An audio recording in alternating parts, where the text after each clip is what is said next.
and 13 smaller clear Ziploc bags, each filled with marijuana. The affidavit of criminal complaint filed by Smith with the U.S. District Court specified that in the search of the vehicle, the officer found 19 different credit cards with names different from Harris and his female passenger. Also discovered were 8 State Department passport applications, also in names different from Harris and his female passenger. The officer further discovered 4 of the names on the passport applications matched the names on the credit cards. A check with American Express, while Harris was still on the scene of the traffic stop, indicated that some of the American Express cards in his possession, but not all in his name, had recently been used, and that American Express had placed a fraud alert on the cards.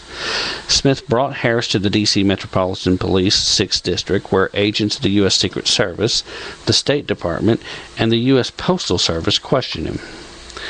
Harris' involvement in passport application theft clearly made him no ordinary petty criminal. According to the criminal complaint filed by Smith, Harris admitted under questioning that he obtained the passport information from an unnamed co-conspirator working at the State Department. The complaint said that the passport applications were used to obtain credit cards in the names of the passport applicants. Another unnamed co-conspirator working at the U.S. Postal Service intercepted the issuer's credit card before they were delivered to the residences of the persons named in the cards. What was clear from Harris's statement was that breaching passport records at the State Department has developed into major criminal activity conducted on a continuing basis by the State Department employees with access to the State Department Passport Information Electronic Record System, also commonly known as by the acronym PEERS. What also was clear was that Harris had information related to the State Department employees who had breached Obama's passport records, and that he was cooperating with government officials. Despite the objection of the prosecutors, the judge at his arraignment released Harris the next day on personal recognizances. He was ordered to return to court for a hearing in June 2008. Things take a turn for the more interesting when a key witness is murdered. Harris did not live to attend the court hearing. On April 18th of 2008, he was found murdered in Washington, D.C. by a single bullet to the head in what appeared to be a drive-by shooting. The Washington Times reported on April 19th of 2008 that a key witness in a federal probe into passport information stolen from the State Department was fatally shot in front of a district church at close range around 11 p.m. in the 2800 block of 12th Street Northeast, according to the Metropolitan Police Department. Harris, who the Washington Times described as cooperating with federal investigators, was found slumped dead at the steering wheel of his car in front of the Judah House Praise Baptist Church in the northeast section of D.C. According to Commander Michael Anzello, the head of the Metropolitan Police Department's Criminal Investigations Division, the police officer patrolling the neighborhood at the time of Harris's death heard gunshots and ran to the scene, only to find Harris dead inside his car. The Metropolitan Police admitted a shot spotter device had been used to locate Harris in the shooting, although police officials declined to say whether his death was the direct result of his cooperation with the federal investigators. There is no evidence that today links Harris's crimes or murder with the breach of Obama's passport records by State Department contract employees. At first glance, Harris could be dismissed as a foot soldier selling marijuana, peddling credit cards fraudulently obtained through the passport-related identity theft. Yet there's more to the story than petty criminal activity. Obviously, Harris got himself in way over his head when he decided to work with the State Department officials accessing peers to obtain passport records without authorization. Equally obvious was that by being willing to cooperate with the police, Harris risked becoming a threat to his accomplices and co-conspirators within the State Department. ABC News affiliate WJLA-TV in Washington, D.C. reported that Cleopatra Harris, the mother of Lieutenant Quarles Harris, believed her son was murdered to keep him from cooperating with federal investigation into the passport record breach. She told the TV station her son was in court 3 days before his murder. He felt like he was going to do jail time. He was going to do jail time, she said. Basically, she believed the news reporters that her son had been arrested and was cooperating with the police were the reason he was killed. Quote, "Yes, I do. I think it had a hell of a lot to do with it. The story made my son appear to be a snitch." Similarly, the Washington Post reported Cleopatra Harris was absolutely sure her son was killed because of his involvement with the passport credit card scam. Harris's mother refused to believe her son's murder was an act of violence unrelated to the passport scheme. Instead, she contended he was killed because he was an important witness regarding the State Department breach of passport records. To date, even now, the D.C. Metropolitan Police have no suspects in the still unsolved murder of Lieutenant Quarles Harris, Jr. Nor has the State Department ever revealed publicly what was discovered in the breach of Obama's passport records. 3 individuals involved in the breach have never come forward in public to tell what they found.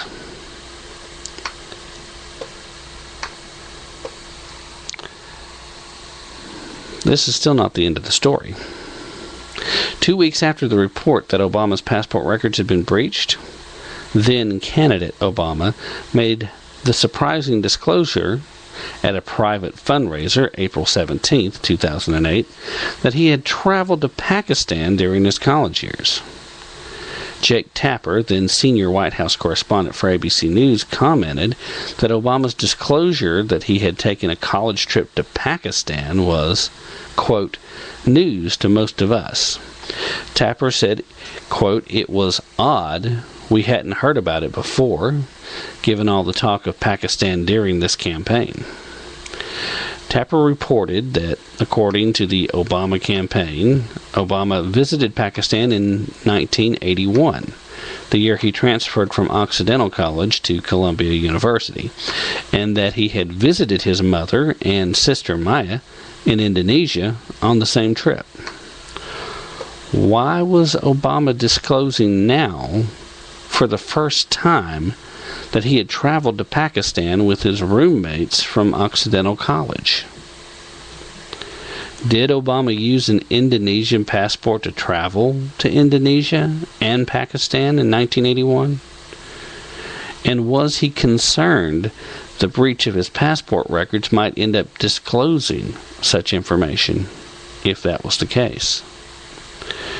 The attempt to preempt such a disclosure might explain the timing of Obama's decision to suddenly reveal, at least to the friends assembled for the fundraiser, the previously undisclosed trip to Indonesia and most importantly, Pakistan. Quote, "I traveled to Pakistan when I was in college," Obama's heard saying on a poor quality audio tape. Blah blah. My English language is escaping me today. That survived from the San Francisco fundraiser. Quote, "I knew what Sunni and Shia was before I joined the Senate Foreign Relations Committee." Well, good for the president. And I think most of us who bothered to take the time to find out the differences between the two major divisions in Islam, that one believes that Muhammad has a living descendancy, and the other believes that Muhammad actually ascended into heaven, still alive, and left no living descendancy. The two sides have been fighting over that simple concept for quite some time, which, not surprisingly, people find reason to fight. Now, was Obama's passport record sanitized? One thing's for certain, the record on the official investigation into it certainly was, with so much of it redacted that several pages were just one large black block. That certainly leaves a lot of room for speculation, but unfortunately, that's where we're at. Here's what we do know. More so than usual, this administration is seeing a large number of people resigning their posts. What we also know is that the current occupier of the White House has a tendency of trying to surround himself with the same people. And when he can't do that, there's certainly the same type of people. This guy had access. This guy was a former CIA operative, which is part of the supposed rationale of him getting to be the CIA chief now. But we also know Obama doesn't do a whole lot that doesn't involve rewarding people who have performed services in the past. So this guy has done something. He's been helpful to the occupier. So he had opportunity. He has a checkered past. And, well, let's just say there's a lot of questions here. And unfortunately, just like a lot of other issues when dealing with the occupier and his questionable past, there's still more questions than answers, and usually each answer we get simply leads to more questions. We know he practices crony capitalism. We know he practices cronyism in almost every other facet. The only way that this question will be answered is if we can ever get an official report that has not been redacted. So, bottom line, the question here, was Obama's passport record sanitized? Well, if nobody knew he had been to Pakistan, I'd have to say yes. In the meanwhile, that's today's show. I hope you found it at least interesting and entertaining, if not somewhat insightful and informative. At either rate, this is Tim Tapp, and this has been Tap Into the Truth. Join us soon for the next broadcast. Hopefully I'll talk to you then.